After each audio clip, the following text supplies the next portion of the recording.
Lava, esi sveicināts janvārī, un apskatīsim janvāra horoskopu 26. gadam. Un tātad šeit zvaigznes gribētu pievērst uzmanību savai ikdienai, lai tu pārskati savus ikdienas paradumus, lai tu ievēro tādu ikdienas disciplīnu, un tādā veidā sakārto savu dzīvi, gan veselību, gan ikdienas atpūtas režīmu, gan attiecības ar kolēģiem šai skaitā, un arī par tādu skaties savu darbu, kā uz tādu patīkamu pienākumu. Tādēļ šeit ir visas iespējas sakārtot visas manis nosauktās tēmas ar tādu iekšēju disciplīnu, atbildības sajūtu, mērķtiecību un konkrētu plānu. Jo šeit šis plāns ir absolūti nepieciešams praktiski ikvienā jomā, vai tu gribi sportot, vai tu gribi uzlabot savu veselību, vai tu plāno savu atpūtu vai darbu, vai uzņemies jaunus pienākumus.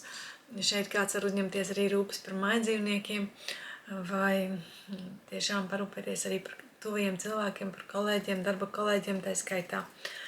Pēc 20. datuma priekšplānā var izvirzīties tādas tēmas kā sadarbība, līgumu slēgšana, un par to arī tiks tātad domāts.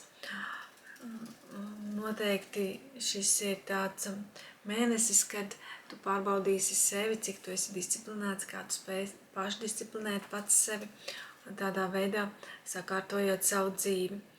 Un trešais datums var būt ļoti jūtīgs.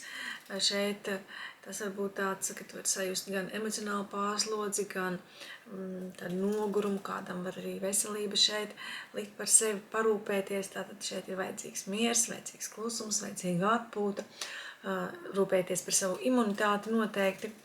Un vēl Jupiters, kurš arī atrodas jūs 12. mājā, pastiprinās šos iekšējos procesus, tāpēc kāds šeit piedzīvos tādu spēcīgu intuīcijas atklāsmes brīdi, bet kādam enerģija var svārstīties, tāpēc ir svarīgi atpūsties un sevi nepārslogot šajā mēnesī. Visu darīt pēc plāna, stingri sakārtojot savu dzīvi, jo šeit var būt augsta darba slodze, it sevišķi no 6. līdz 10. datumam jums var uzlikt kaut kādus jaunus pienākumus.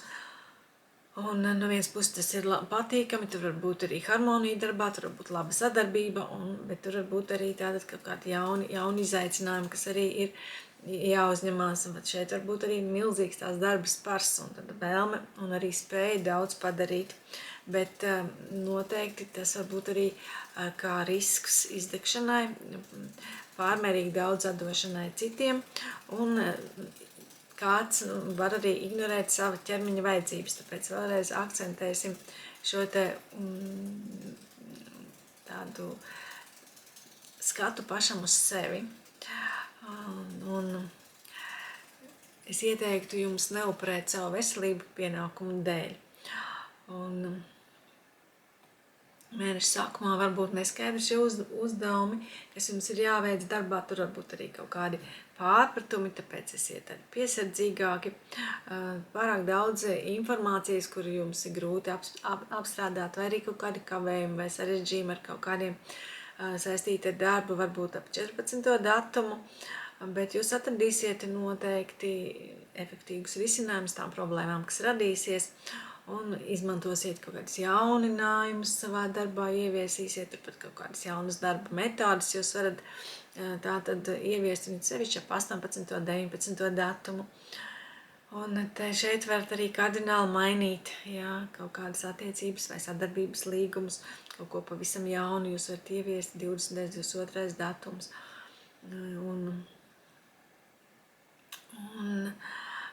Šeit mēs varam runāt arī par varu, sevišķi ap 20. datumu, tad tās attiecības var kļūt intensīvākas un arī dinamiskākas, sevišķi ar sadarbības partneriem, sevišķi kādu līgumu ir jāslēdz, tad ziniet, ka šeit tāda varas enerģija tātad dominēs.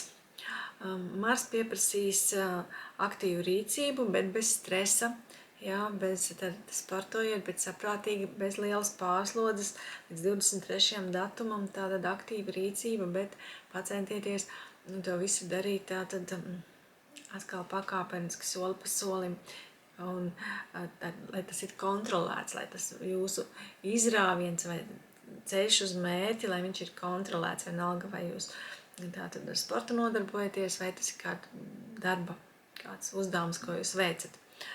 Un 28. datumā šeit var būt kaut kāda kaislīga komunikācija ar partneri, attiecību kulminācija.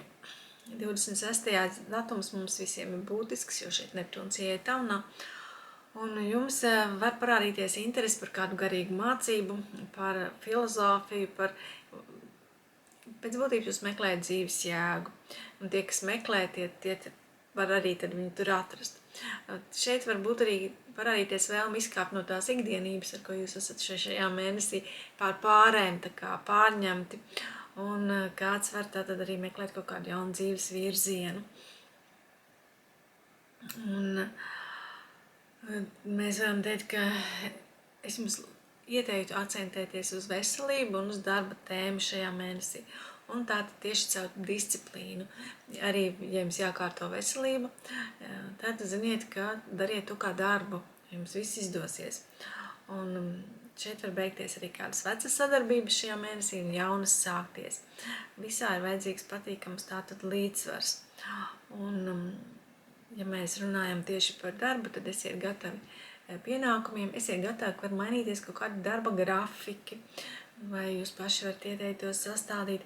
Šeit var būt jauni darba pienākumi, varbūt jauni kolēģi vai jauni priekšnieki, kaut kāda profesionāla atbildība no jums tiks prasīta un kaut kādas pārmaiņas ar darbu šeit var būt saistītas. Un pēc 23. 20. jau tur vairāk par sadarbību, par klientiem, par līgumiem, un arī skatieties, ka tur var būt arī kāds nelabvēls, kuram ir kaut kāds nemieris vai kaut kāds konflikts, arī var sākt uzpeldēt. Un liela tāda iniciatīva arī no jūsu puses var nākt, bet arī kaut kāda spriedze kolektīvā, varbūt 6. 9. datums, kur daudz kaut kāda darba slodze liela var būt. Un gudrs lēmums jums vislielākās iespējas ir pieņemt vai atrast jaunas darba metodas vai uzlabot esošo darba procesu vai sakārtot to ir 17. 20. datums. Un 23. 28. kā jau teicu, šeit var būt gan konflikts, gan arī kāda ļoti priekš jums svarīga sadarbība, kas mainīs vai noteiks vai uzlabos vai tieši kādu radīs kaut kādu spriedzi tad profesionālajā virzībā.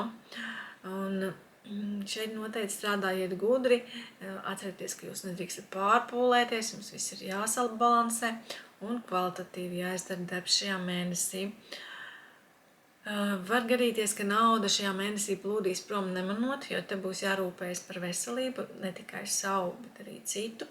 Tās būs kaut kādas iekšējās tātad vajadzības, varbūt tā būs palīdzība citiem, varbūt mājdzīvniekiem, varbūt jūs kaut ko priekš saviem mājas augiem, jā, kaut kādi kaitēļi tiem uzbruks, jums vajadzēs palīdzēt, tad tā nauda kaut kur aizplūdīs tādās ikdienas vajadzībās. Tas var radīt arī tādu finanšu pārtēriņu, sevišķi no 9. līdz 14. datumam, kad varbūt tāds arī nogurums var rasties, vai varbūt kaut kāds nesaprot, kur tā nauda palika. Tāpēc esiet atbildīgi, ap 20. datumu jums var parādīties tāda atbildība, un jūs atkal varat stingrāk turēt to naudas grožu savās rokās. Tāpēc kontrolējiet, jau tagad zinot, ka tā nauda var kaut kur plūst, kontrolējiet pat mazus ikdienas izdevumus, jo tieši tāda maza nemanāma naudas plūsma var beigās izrādīties izšķirošā, jā, ka tā nauda ir kaut kur aizpeldējusi.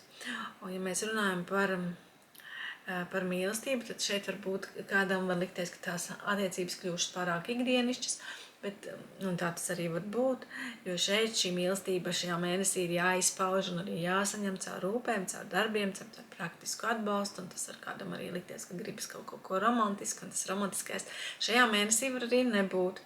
Tam mēs ir gatavi, te tā mīlestība, kā jau teicu, rūpes, darbi, praktiska, atbildīga un tāda mīlestība. Bet tomēr kaut ko iedvesmojošāku jūs varat sajust 15. 17. datumā un kaut ko patiešām jau to, ka cilvēki, kas jums reizēm valdzina kaut ko liktenīgāku vai kaislīgāku vai dinamiskāku, jūs varat piedzīvot no 20. līdz 28. datumam, tad tur kaut kas jau var tā kā citāds parādīties. Un tātad šādi mums ir ar attiecībām. Ja mēs runājam par veselību, tad tā var būt viena no galvenākajām mēneša tēmām šajā mēnesī. Vēlreiz teikšu, rūpējieties par sevi. Ķermenis prasa disciplīnu, viņam vajag, lai jūs atbildīgi izturaties pret ķermeni, lai jūs neignorējat kaut kādus signālus, rūpējieties par savu imunitāti, lietojot uzturbagātinātājus, visu, kas jums palīdz tādu imunitāti nostiprināt. Atcerieties, ka ap 3. datumu jūs varat sajust gan nogurumu, gan tādu emocionālu tukšumu, tad, kad mums ir pilnmēnesis.